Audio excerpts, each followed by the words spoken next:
Magandang araw po, Doc. Ako po si Cesar from BSN 1B at ang topic ko po ay tungkol sa reproductive system. Magsisimula po ako sa tanong na ano po ang reproductive system? Ang reproductive system or genital system is a system in our body that includes our sex organs and certain parts of our brain. Here is the sex organ for the male. And here is the two part for the female.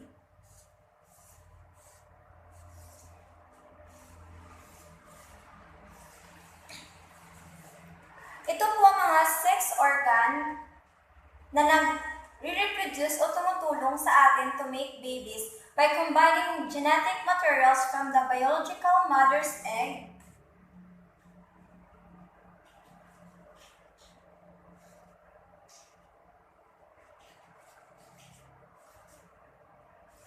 and from the biological father's sperm.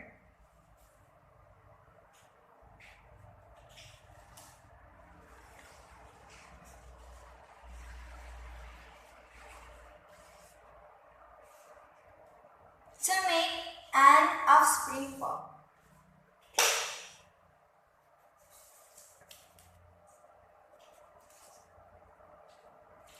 They typically do this by sexual intercourse. So let's take a look in the most important sex organ in male and female in their reproductive system. Ang lalaki or the male have the testes,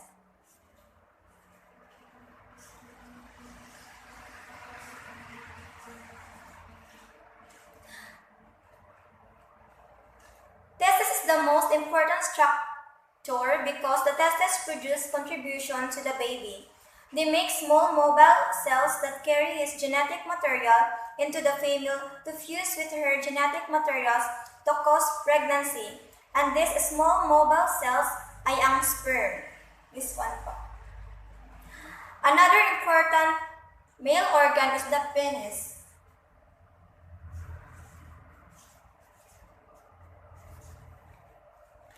The penis ay ginagamit to deliver his sperm inside the female mate to increase the chance to meet her egg. It is also the major male organ. In the female organ, the major organ is her ovary.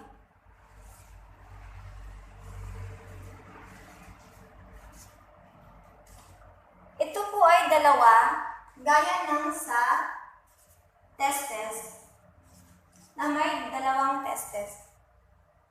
In fact, ang ovary at testes ay homologous,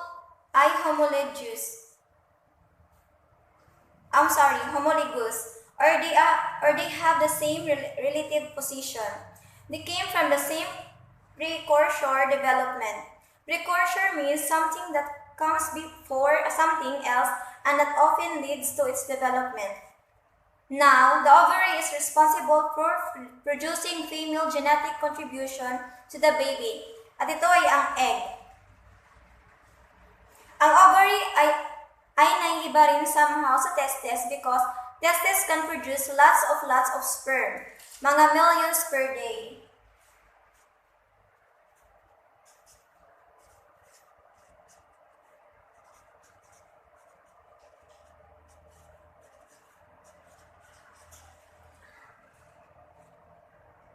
While ang ovary ay 1 egg lang per month.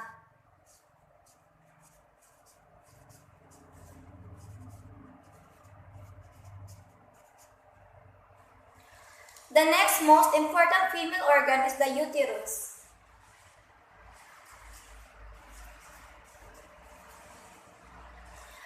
Uterus is a thick, muscular organ that's capable of stretching out, and it is actually where the baby is developing during pregnancy until birth. The next important female structure is the breast.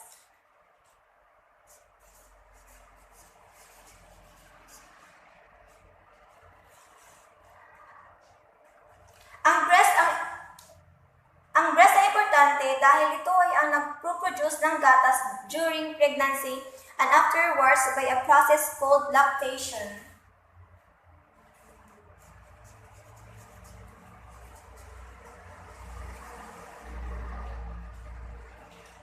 Lactation happens due to a series of hormones that generally get released around pregnancy, so this breast milk that get produced can feed and nourish the growing baby and actually play a role in creating a stronger immunity system for the baby.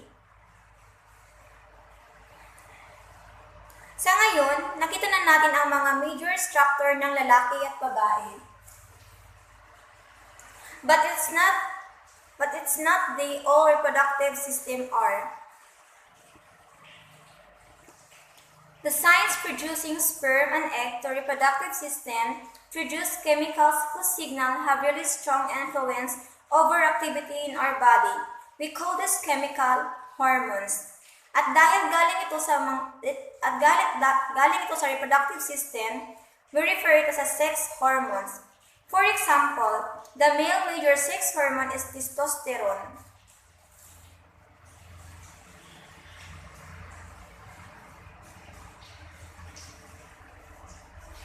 Testosterone, which actually produced in the testes.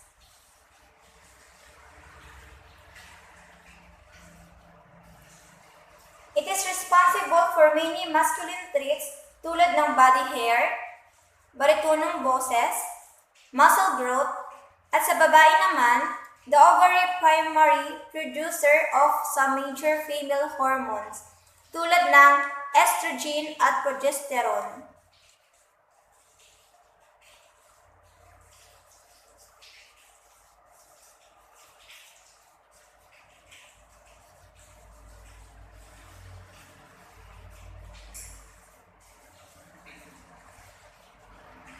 Estrogen and progesterone plays a major role in the timing of egg release from the ovary. Estrogen also is the responsible of the development of lots of feminine traits. For example, breast development.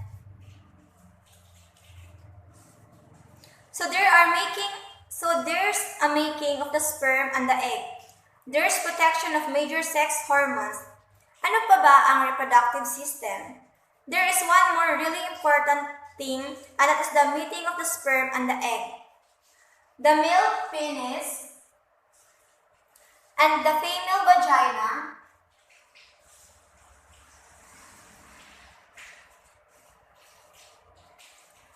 These two organs is used to ensure the sperm and the egg meet each other.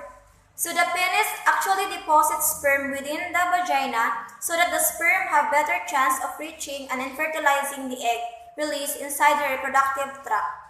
Siguro naiisip natin na reproductive system lang ang gumagawa o gumagana to do all this stuff. I mean, what tells it what to do? No. The reproductive system is controlled by the brain. An area in the brain called the hypothalamus, it's over here.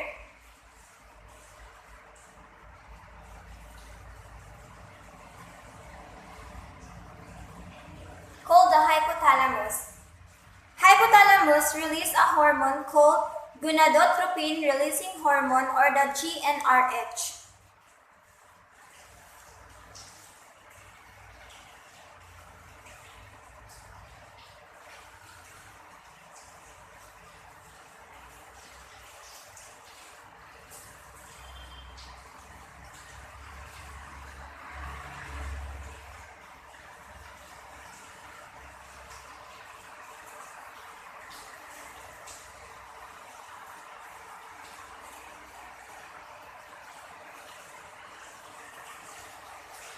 GnRH affect another parts of the brain called the anterior pituitary.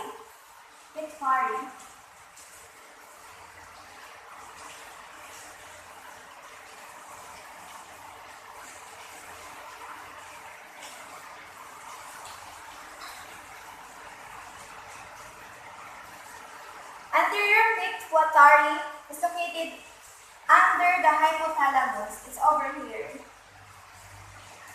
The anterior pituitary is In response, in GnRH release two hormones.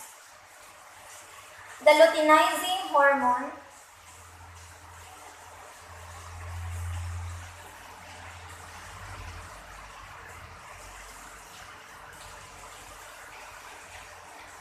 or what we call the LH,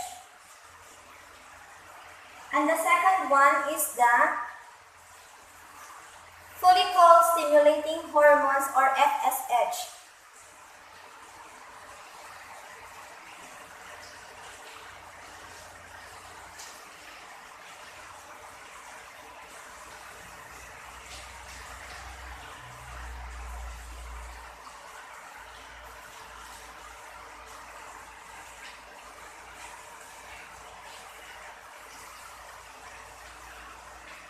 And it's the luteinizing hormones and follicle stimulating hormones that primarily affect the male and female sex organ, so the male testes and female ovary to control their function. Finally, the pregnancy.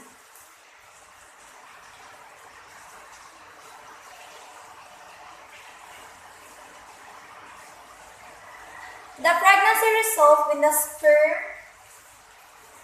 successfully fertilize an egg to create a zygote.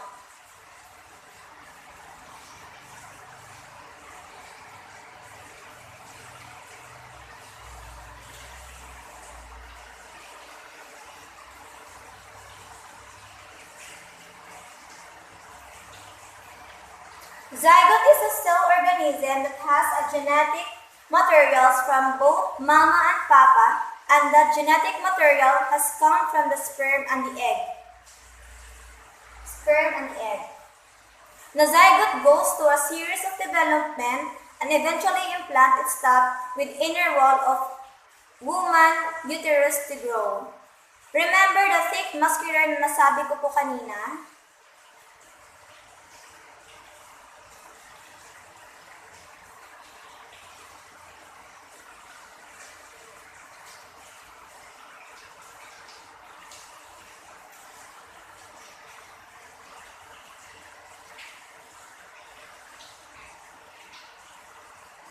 The third step is gestation. Gestation is the development of the fetus into a baby. So the development of the fetus organ system, including their brain, spinal cord, lungs, cardiovascular system, and the reproductive system, all of their system and their body.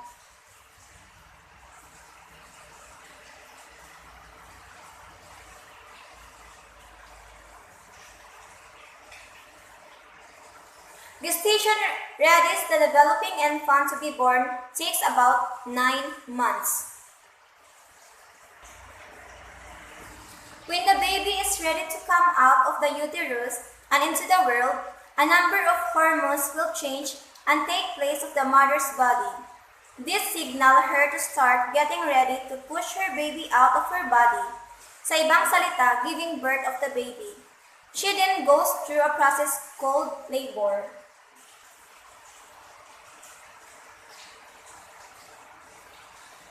Labor, or also called as parturition. And lastly, after the baby was born, the last step is to give him or her a name.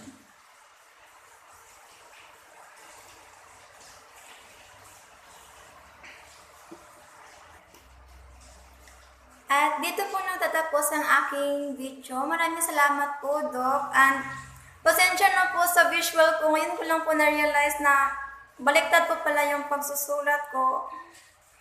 At pasensya na din po kung utal-utal po ako mga salita kasi po kinakabahan ako. Maraming salamat po and God bless po, Doc.